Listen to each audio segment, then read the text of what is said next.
ስሜ ሱሌማን ሽጉጤ ይባላል። የጤናና ጤና ነክ ጉዳዮች አማካሪ ነኝ። አሰልጣኝና መምህር በተለያዩ ዩኒቨርሲቲዎች ውስጥ የማስተማር ስራ ሰራለሁ። አንድ ዛሬ ልነግራችሁ ፈልገው የሜዲኮ ሌጋል ጉዳይ አለ ወይም ደግሞ የሕክምና ነክ ኬዝ ልነግራችሁ ነው። የምድሮ ኬዙ ባልና ሚስቶች ወደ ሆስፒታል ይሄዳሉ።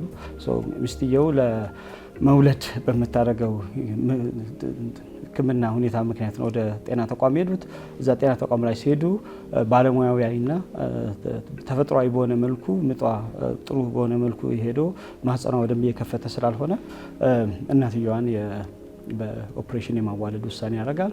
ባለሙያው በዛ መሰረት ኦፕሬሽኑን በተሳካ መልኩ አጠናቆ ከተወሰነ ጊዜ በኋላ ግን እናትየዋ መድማትን ትቀጥላለች።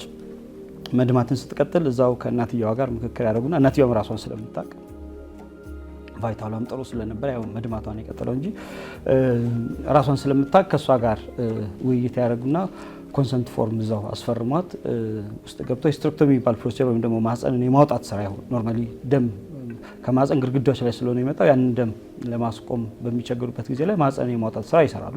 እዚያን ማህፀን የማውጣት ስራ ይሰራል። በኋላ ላይ ለባልየው ይወጣና ይህንኑ ነገር ይነግረዋል። ያው በዚህ ነገር ምክንያት እንደዚህ ማህፀኑን የማውጣት ስራ ሰርተናል ሲል ባልየው እንዴት ማህፀኑን ታወጣለህ? ማህፀን እኮ የጋራ ነው።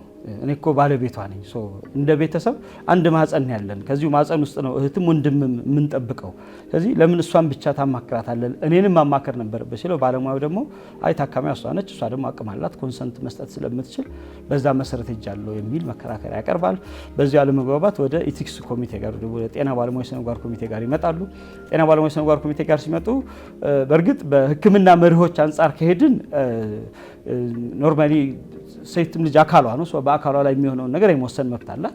ስለዚህ ያንን የመወሰን መብቷን መጠበቁ ጤና ባለሙያው በመርህ ደረጃ ትክክል ነው። ግን ደግሞ ኮሚኒኬት የማድረግ ኃላፊነቱን ግን ለባልየው ደግሞ የማሳወቅ ኦብሊጌሽን ደግሞ ግዴታውን ደግሞ አልተወጣም። ሕክምና እንደ ሕክምና በፋሚሊ ላይኖች ውስጥ መሰረታዊ የሆኑ አንግል የሚባለው አንደኛ ባልና የሚስትነት ነው። ይሄ በህግ ውስጥም ሪኮግናይዝ የተደረገ እውቅና ያለው ነው። ሕክምናውን ባለቤት ይጨነቅበታል፣ ያስብበታል፣ ገንዘብ ያወጣበታል። ስለዚህ ይህንኑ ነገር ለባልየውም የማማከር ኦብሊጌሽንን መወጣት ነበረበት፣ ልትነግረው ይገባ ነበረ። የኮንሰንቱ አካል ለማድረግ አይደለም፣ ፍቃደኝነቱን ከመስጠትና ካለመስጠት አንግል አይደለም፣ ሂደቱንና ሁኔታውን እንዲያውቀውና እሱም እንዲያምንበት ተገቢው ጥረት ታደርጋለህ። ካላመነበት ግን ለታካሚዋ የሚያስፈልጋትን ነገር የማድረግ ግዴታው ለጤና ባለሙያው እንደተቀመጠ ነው።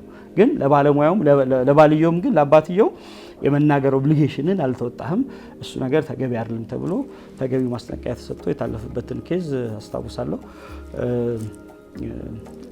ሜይ ቢ በሌላ ጊዜ ደግሞ በሌላ አይነት ኬዞች እንገናኛለን።